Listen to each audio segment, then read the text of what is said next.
during my 7th month of pregnancy. My mother-in-law said, "Mama-to-be deserves a break," and invited me to join her and sister-in-law for a girls' getaway at her vacation house. After drinking mother-in-law's special hot cocoa, the next thing I remembered was waking up in the woods when I heard a stranger. Thank God! Mother-in-law went pale when she saw me at her house with 4 cops. I'm Allie, 29 years old. When I first met Jamie, my husband, it was like something straight out of a rom-com. We locked eyes across a crowded coffee shop. He spilled his latte all over himself trying to talk to me, and the rest was history.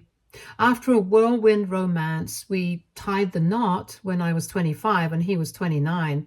I thought I was getting my happily ever after, a loving husband and a brand new family to boot. Boy, was I in for a rude awakening. Enter Louise, my mother-in-law, and Maria, my sister-in-law. From the moment Jamie introduced me as his fiancée, I could feel the chill in the air. It was like someone had cranked the AC to sub-zero temperatures in the middle of July. Louise, a prim and proper 54-year-old with a perfectly coiffed blonde bob, looked me up and down like I was a piece of discount furniture at a yard sale. "Oh, how nice," she said, her smile so tight it looked painful. Maria, 26 at the time and effortlessly glamorous in a way that made me feel like a potato in comparison, didn't even try to hide her disdain. She just rolled her eyes and muttered something about Jamie going through a phase. At first, I chalked it up to normal getting to know you awkwardness. I mean, change can be hard, right? I figured they just needed time to warm up to me. So I put on my best please like me smile and dove headfirst into trying to win them over. The first few months of marriage were a whirlwind of attempts to ingratiate myself with Louise and Maria. I baked cookies for family gatherings, store-bought dough, but they didn't need to know that. I offered to help with dishes after every meal. I even took up Louise's weird hobby of collecting porcelain frogs. Don't ask, apparently it's a whole thing. But as weeks turned into months and months into years, things only got more tense. Every family dinner felt like walking on eggshells. Every holiday was a minefield of passive-aggressive comments and backhanded compliments. "Oh, Allie, that's such an interesting outfit choice," Maria would say with a smirk, eyeing my carefully chosen dress like it was a trash bag. Or Louise would chime in, "Jamie, honey, remember how Sandra from next door is single now?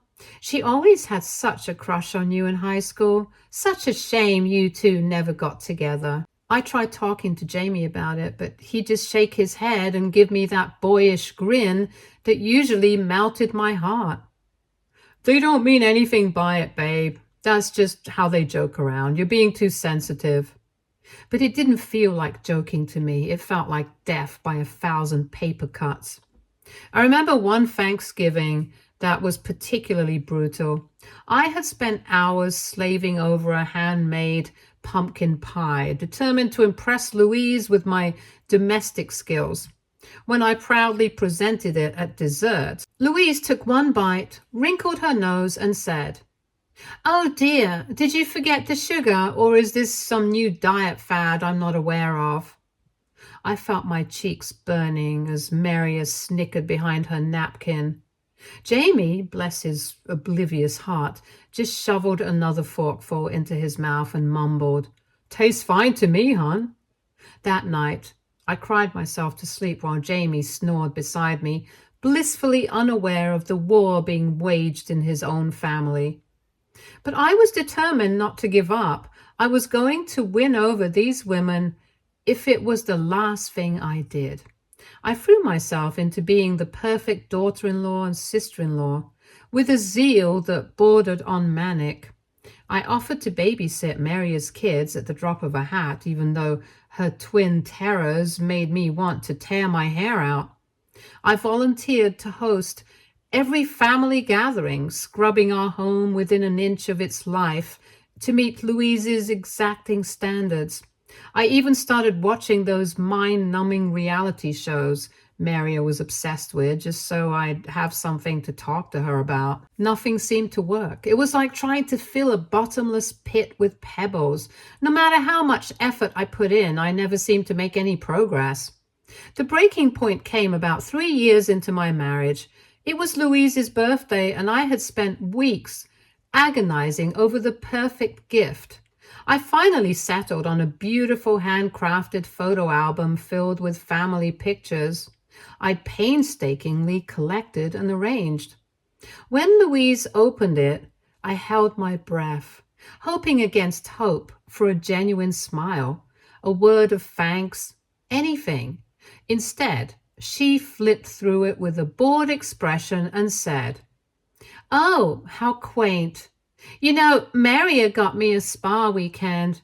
Now that's a thoughtful gift." I felt something snap inside me. All the pent-up frustration, hurt, and anger came bubbling to the surface. Before I could stop myself, I blurted out, "Why do you hate me so much? What did I ever do to you?" The room went dead silent. Jamie looked like he wanted the floor to open up and swallow him whole. Maria's eyebrows shot up so high they nearly disappeared into her hairline. And Louise just looked at me with this mixture of surprise and something else I couldn't quite place. Pity, maybe? "Hate you?" she said, her voice dripping with fore innocence. "Don't be ridiculous, dear. I don't hate you. We just don't think you're good enough for our Jamie. But don't worry. We're sure he'll come to his senses eventually." I felt like I'd been slapped. Jamie finally seemed to shake off his stupor and started to say something, but I was already halfway out the door, tears streaming down my face. That night was the first time I seriously considered leaving Jamie. I loved him, but was it worth enduring a lifetime of this emotional torture? We had a long, tearful conversation where I laid it all out on the table. To his credit, Jamie finally seemed to grasp the severity of the situation. He promised to talk to his mom and sister to stand up for me more. And for a while, things did improve slightly. The jabs became less frequent, the cold shoulders a little less frigid. But there was still this underlying tension, like a rubber band stretched to its limit, just waiting to snap. Then came the big news. I was pregnant. Jamie was over the moon excited, practically bouncing off the walls as we drove to his parents' house to share the news. For a hot second, I thought maybe this would be the turning point with Louise and Maria too. After all, who could be mean to a pregnant lady, right? When we announced it at family dinner, Louise and Maria put on big smiles. Louise even hugged me, which was a first in the 5 years I'd known her. "Oh, how wonderful," she cooed, patting my still flat belly. "I'm going to be a grandmother." But I could see the tightness around her eyes, the way Maria's smile didn't quite reach her eyes. It was like they were actresses playing the role of happy family members, but their hearts weren't in it. As my belly grew, so did the attention from extended family and friends. Everyone wanted to touch the bump, ask about names, and give advice. Louise and Maria had to play nice in front of others, but I could still feel the underlying tension. Maria would make little comments like, "Wow, you're getting so big already. Are you sure there's not twins in there?" Or Louise would reminisce about her own pregnancies. "I barely gained any weight with Jamie. I was all belly, but I suppose everyone carries differently." Still, I was determined to stay positive. This was supposed to be a happy time. I wasn't going to let their pettiness ruin it for me. I focused on preparing for the baby, decorating the nursery, attending every pregnancy class I could find. When I hit my 7th month, something unexpected happened. Louise surprised me with an invitation that came out of nowhere. "Ali, dear, She said one Sunday afternoon as we were clearing up after the weekly family lunch. "You've been working so hard growing that grandbaby of mine. A mama-to-be deserves a break. Why don't you join Maria and me for a little girl's getaway at our vacation house in Aspen?" I nearly dropped the plate I was holding. This was the olive branch I'd been waiting for. Maybe they were finally warming up to me. Maybe the baby was softening their hearts. "That sounds wonderful," I said, trying not to sound too eager. "Are you sure you want me along?" "Of course," Maria chimed in, looking up from her phone for once. "We'll do spa treatments, enjoy the winter wonderland. It'll be great bonding time before the baby comes." Jamie looked as shocked as I felt, but he recovered quickly.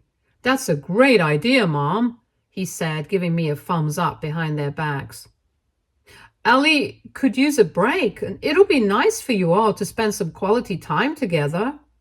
So that's how I found myself 7 months pregnant, heading up to a cozy cabin in Aspen with my mother-in-law and sister-in-law. The drive up was surprisingly pleasant, with Louise regaling us with stories of her younger days and Maria actually engaging me in conversation about baby names. When we arrived at the cabin, I was blown away. It was like something out of a Hallmark Christmas movie. All warm wood and big windows overlooking snow-capped mountains. Inside, a fire crackled merrily in a stone fireplace, and everything was decked out in cozy throws and plush cushions. "This is beautiful," Louise beamed with pride. "It's been in the family for generations. I'm so glad we can share it with you, dear." That first night, we sat around the fire, and for the first time since I'd known them, the conversation flowed pretty easily, all things considered. We laughed about Jamie's childhood antics, swapping embarrassing stories about our husbands, and even found some common ground talking about our favorite books. As the night wore on, Louise bustled around the kitchen, insisting on making her special hot cocoa for everyone. "Two with a little kick for us," she winked at Maria. "And a virgin one for Mama-to-be." As I sipped the rich, chocolatey drink, I allowed myself to hope. The cocoa was delicious, warming me from the inside out. Maybe this really was the start of a new chapter for us all. Maybe, just maybe, we could become the family I'd always hoped we'd be. Little did I know, this was just the calm before the storm. I took a small sip of my hot chocolate without alcohol, enjoying the rich, creamy warmth that spread through me. The fire crackled nearby, and for a moment I let myself think things might be getting better. Maybe this weekend could change my relationship with Louise and Maria for the better. We kept talking, and I even laughed at one of Maria's stories about her kids. The warm drink, cozy room made me feel safe. But soon I started feeling weird. My head felt heavy and my eyes couldn't focus. I tried to ignore it, thinking it was just because I was pregnant and tired, but it got worse quickly. "Allie, are you okay?" Louise's voice sounded far away and strange. I don't feel good," I said, my words coming out funny. The room was spinning, and I held onto the chair to stay upright. Louise and Maria looked at each other, trying to look worried. "Maybe you should lie down," Maria said, but her voice sounded muffled, like she was talking underwater. "No, I think I need help. An ambulance." I tried to stand up, but my legs gave out and everything went black before I could see how they reacted. When I woke up, the first thing I noticed was how cold I was.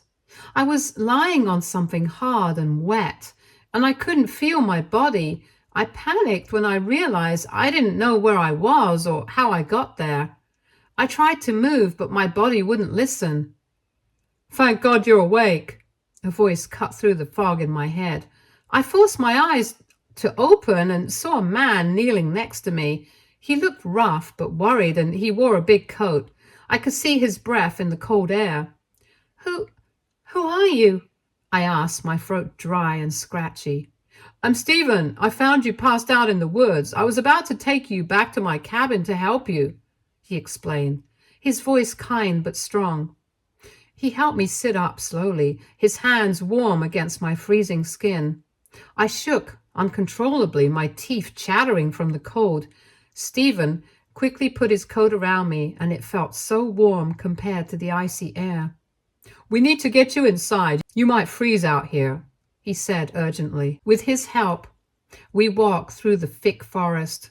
The snow crunched under our feet, and the trees looked huge above us, their branches heavy with snow. I tried to remember how I ended up here, but my mind was still foggy.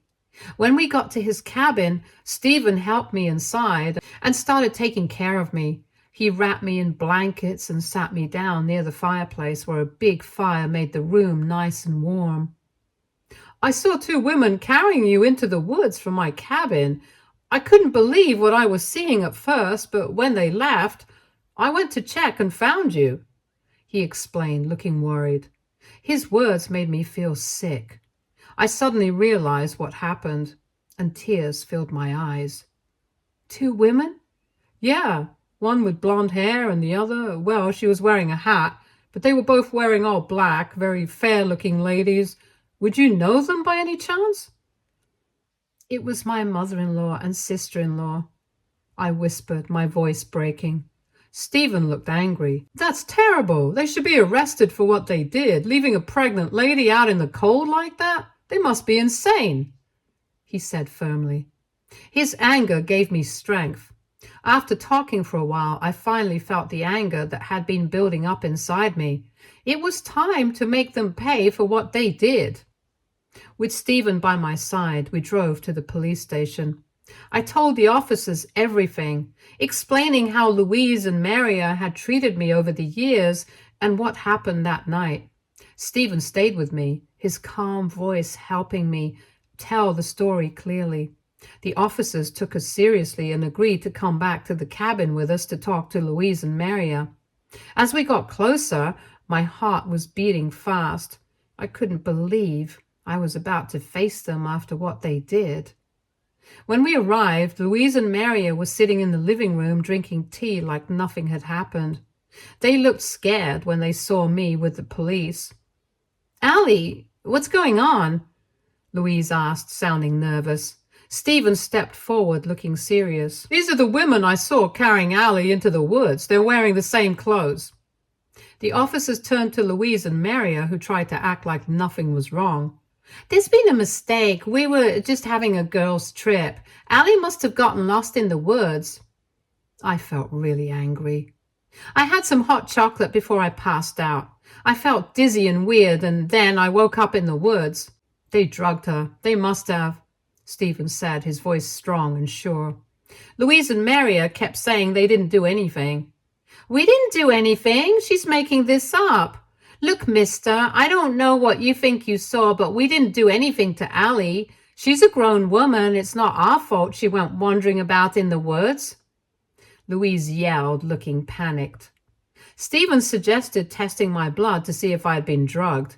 This made Louise and Maria freak out, which made the cops decide to take them in for questioning.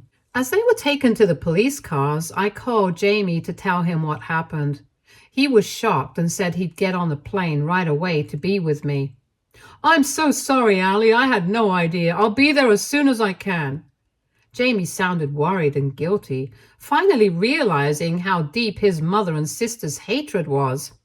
Stephen stayed with me the whole time, helping me deal with everything that happened. He listened to my story, helping me understand how bad the situation was, and reminding me that I deserved better than how Louise and Maria treated me. As news about Louise and Maria's arrest spread, it got a lot of attention on social media. Their perfect reputations were ruined, and they were facing consequences for what they did. People started posting their mugshots all over Facebook, and the story was getting bigger. When I finally went home, I told some close friends about what happened.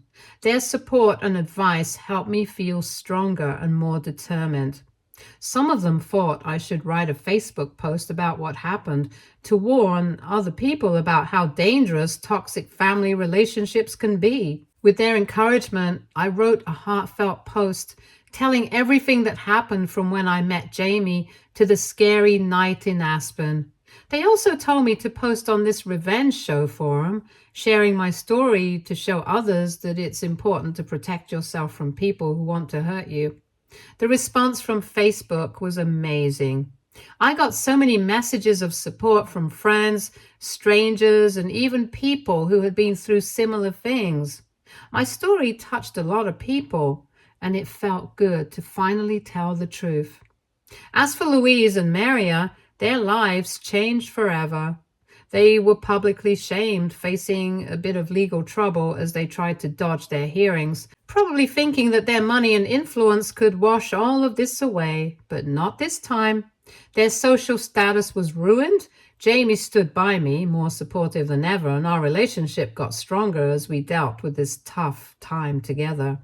Stephen stayed a close friend, his kindness and support always reminding me that there are good people in the world who will stand by you when you need them most.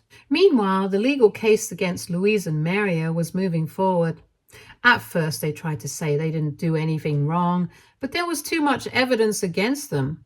The police had taken blood samples from me, and the tests showed that I had been drugged with a substance called chloral hydrate, which is why I passed out so quickly.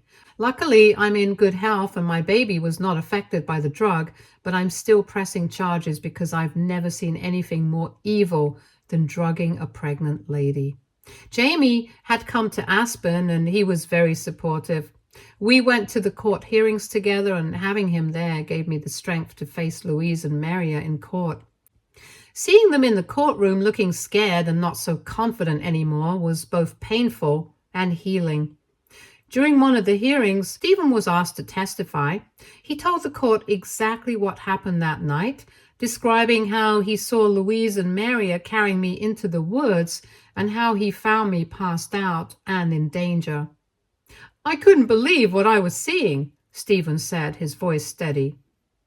"When I saw them leave, I knew I had to check. I found Allie lying in the snow, not moving. If I hadn't helped, she could have been seriously hurt. She could have gotten hypothermia or gotten attacked by wild animals. I felt so bad for her." His testimony was really important for the case, making the charges against Louise and Maria even stronger.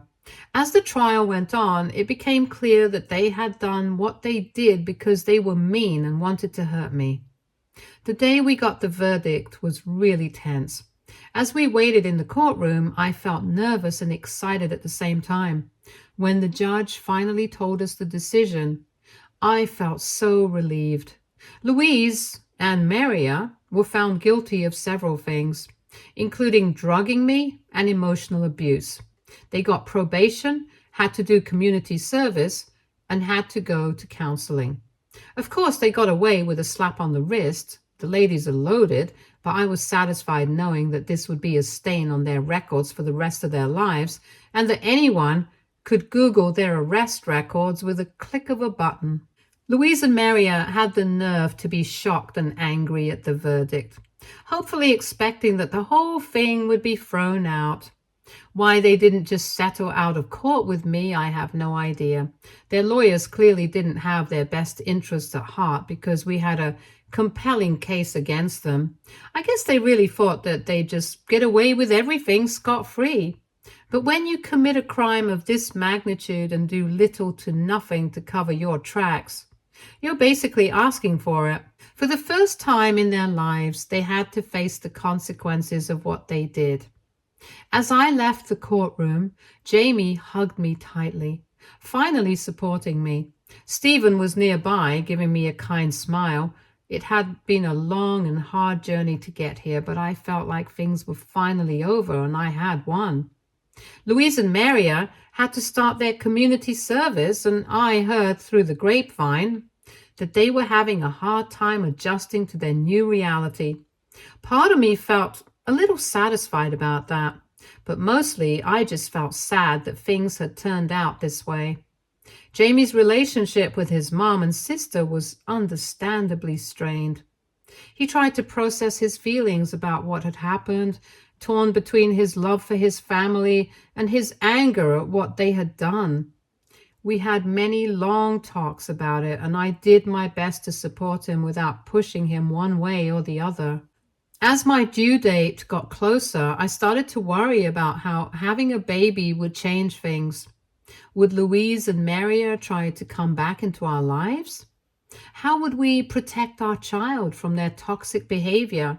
Jamie and I had many discussions about this, and we agreed that we would be very careful about any contact with them in future. As the dust settled after the trial, life slowly began to return to a new normal. However, the ripple effects of what Louise and Maria had done continued to be felt throughout our lives and the extended family. One day, while out grocery shopping, I unexpectedly ran into Louise and Maria. They were wearing their community service vests, picking up litter in the park across from the store. My heart raced as I locked eyes with them, unsure of how to react. To my shock, they both turned their backs on me, deliberately ignoring my presence. As I watched them whisper to each other and shoot dirty looks in my direction, I felt a familiar wave of anxiety wash over me. Their behavior was clear. They were shunning me as if I had done something wrong by exposing their schemes. It was as though they believed I was the villain in this story, not them. The audacity of it all left me feeling shaken and confused. When I got home, I broke down in tears, telling Jamie about the encounter. I don't understand. Why do I feel guilty, like I've done something wrong? Jamie wrapped his arms around me, his voice soft but firm. Ali, you have nothing to feel bad about. They're the ones who did something terrible, not you. You were brave to stand up for yourself. Stephen echoed Jamie's sentiments, and I shared the story with him later. I wish they had gotten actual jail time. It's not fair that they got off with a slap on the wrist just because they have money and good lawyers. But Ali, remember, you did the right thing. Don't let their attitudes make you doubt yourself. Their words helped, but I couldn't shake the unease I felt. The encounter had brought back all the old insecurities and self-doubt that I thought I had finally overcome. As news of what happened spread through the extended family, it created a clear divide. Some family members, after hearing the full story of the hot cocoa incident, were horrified and immediately distanced themselves from Louise and Maria. Aunt Sarah, Jamie's father's sister, called me personally to express her support. I always knew those two were trouble. I'm so sorry for what you went through, Ali. You always have a place in our part of the family. However, not everyone was so quick to condemn Louise and Maria. Some relatives, particularly those who had been close to them for years, seemed reluctant to believe the full extent of what had happened. They remained fuzzy on the details, choosing to stick by Louise and Maria despite the evidence. Uncle Bob, Louise's brother, was particularly vocal in his support of his sister. I'm sure it was all just a big misunderstanding. Louise would never intentionally hurt anyone. This divide created a palpable tension within the family. Holiday gatherings became awkward affairs, with people carefully choosing sides and avoiding certain topics of conversation. It was as though a dark cloud hung over every family event, a constant reminder of what had transpired. Throughout all of this, my pregnancy progressed, and soon enough it was time to welcome our little one into the world. The birth of our daughter, Sophia, was a moment of pure joy amidst all the drama. Holding her in my arms for the first time, I felt a love so fierce and protective that it overshadowed all the negativity of the past months. Jamie was an amazing father from the start, doting on Sophia and supporting me through the challenges of new motherhood. He was also adamant about protecting our little family from any further drama. Mom and Maria won't be seeing Sophia until they're ready to genuinely apologize and come clean about what they did. I won't expose our child to that kind of toxicity. I felt a mix of relief and sadness at his words. While I was glad he was prioritizing our family's well-being, it was hard not to mourn the loss of the loving, supportive, extended family I had once hoped for. As Sophia grew, reaching the 3-month mark, I found myself fully immersed in the joys and challenges of motherhood.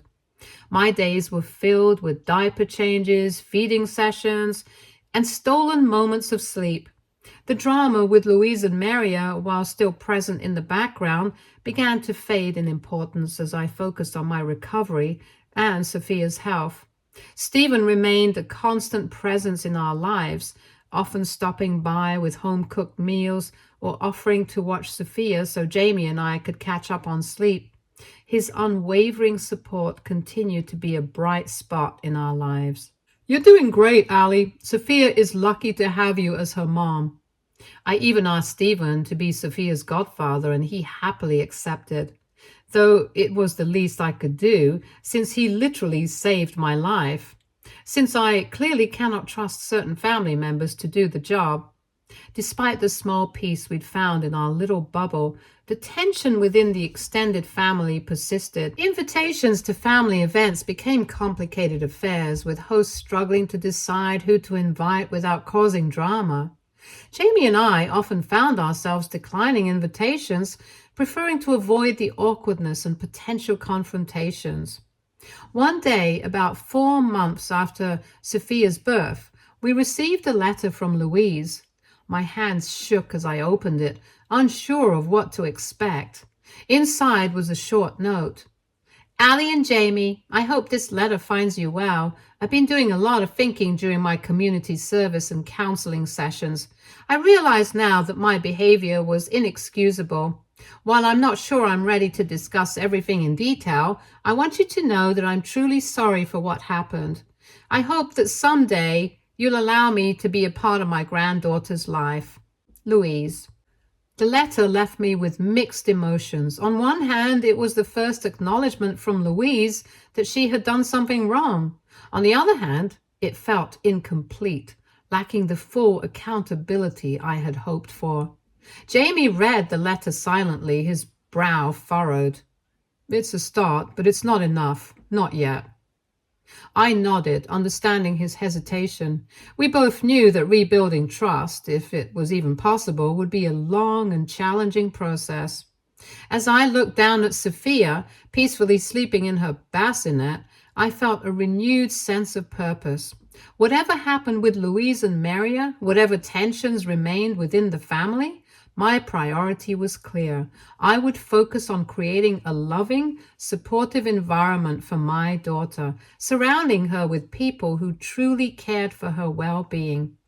The road ahead was still uncertain, but I felt stronger now. I had survived the worst of Louise and Maria's behavior, had found my voice, and had created a beautiful family of my own. Whatever challenges lay ahead, I knew I could face them. What do you all think I should do? Do you think that I should let Louise see my baby? Thanks for listening to my story.